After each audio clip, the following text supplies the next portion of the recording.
G'day and Swati Crab, or perhaps I should say this time of year, Swati Be Mai. Happy New Year, right? Happy New Year from me, and this is Bruce Kehlet. Good afternoon and welcome to the snake display. And good afternoon also from Anna. This is Anna. Say hello, Anna. No, she doesn't make too much noise.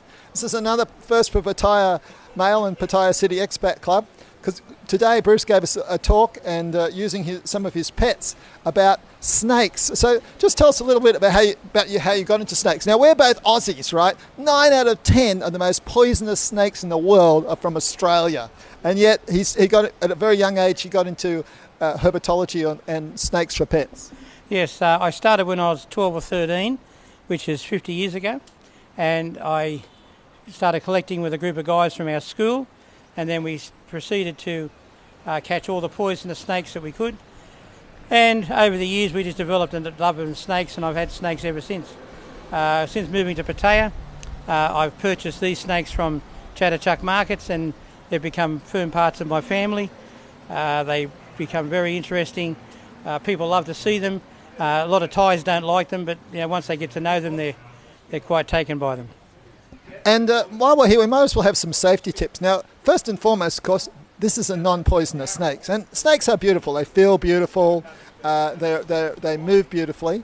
But just what should you do if you encounter a snake? Because obviously, especially up country, and even here, you run into snakes. Yes, the most important thing to do is stop and stand still. The second most important thing then is to evaluate whether, if you know the snake, if it looks like a cobra, it is a cobra. Therefore, if you stand still, the snake will normally go away. If you can retreat with safety, then you retreat away from the snake. You do not try and kill it, you do not try and catch it unless you know what you're doing. And then you'll be safe. If in the unusual extent that you get bitten, then you should apply first aid, which is if you get bitten on the arm or the leg. Yeah, I use my arm. Okay, if you get bitten, say here, you apply a bandage going down the arm, and then you put a stick or a branch or something into it to immobilise the joint and the arm, and then you wrap it back up, and then you then hold that arm stiff. You then bring transport to the person and take them to the nearest available hospital for antivenin, and that's the surest way of saving their life. So the two things is the pressure, because a lot of us have the illusion that the big problem is the venom in the blood, but it's actually not, is it? No, the venom is in the actual lymphatic system, where it travels faster and it causes more damage. So if you slow the lymphatic system down, the bandage pressure should be about the same as you use for a sprained ankle. So if you're holding your arm and you press it like that, that's about the pressure you need. And that stops the entire flow. You can then release it gradually over a period of time if you have to, but that should be done under the direction of the hospital or a doctor. It should never be done by yourself. So there you go. And what's the best thing about having snakes for pets? The best thing is probably that they're quiet, they don't bark, you don't have to feed them every day. You can go away. I go away to Australia for visit my family. I feed them before I go. I ensure they've got water, and I don't have to touch them for a month. If you want to touch them every day, you can do it you can play with them every day. It's up to you. See how much cheaper that is than owning a dog? It's unbelievable. So feed them once a month and then come back because of the slow metabolism. But also one of the other big advantages is it's a fairly cheap hobby to get into. Yeah, I've purchased Anna as a baby for 2,500 baht. The cage cost me under 2,000 baht, and she costs about she eats 4 big rats a month because I feed her a little bit extra, and that would cost me about 250 baht a month. There you go. So it's a cheap hobby to get into. And the other hobby he talked about, which actually provoked a lot of questions and interest, was actually racing pigeons, which is quite a popular hobby in Thailand. Yeah, there are approximately 1,000 people that race pigeons in Thailand, about 40 to 50 between Bangkok and here, and out to Rayong, and in Bangkok itself about 900 to 950 people. So there's quite a bit of money involved. Obviously Thais love money, and the racing down here, the annual prize money approaches 500,000 baht. So there wouldn't be any gambling going on, though? No, it's not gambling, no, not at all. It's where I say my bird is better than your bird and we pool our money. and therefore the winner gets the pool money. It's a different thing to gambling where It's prize money. you have a bookie that takes the bets. There's a different thing, a different type of gambling. And therefore, naturally, as it doesn't really involve gambling, it's popular, very popular in China, ridiculously popular in China.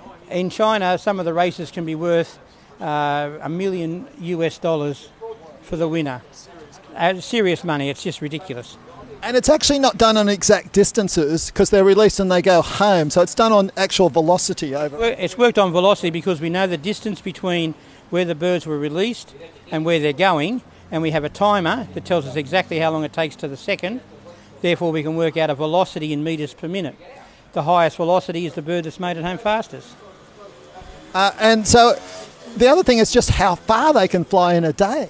Yeah, the normal racing distance in Europe, Australia, America, etc., is anywhere between, say, 600 to 700 miles, with some odd races going to 800, 900, 1,000 miles.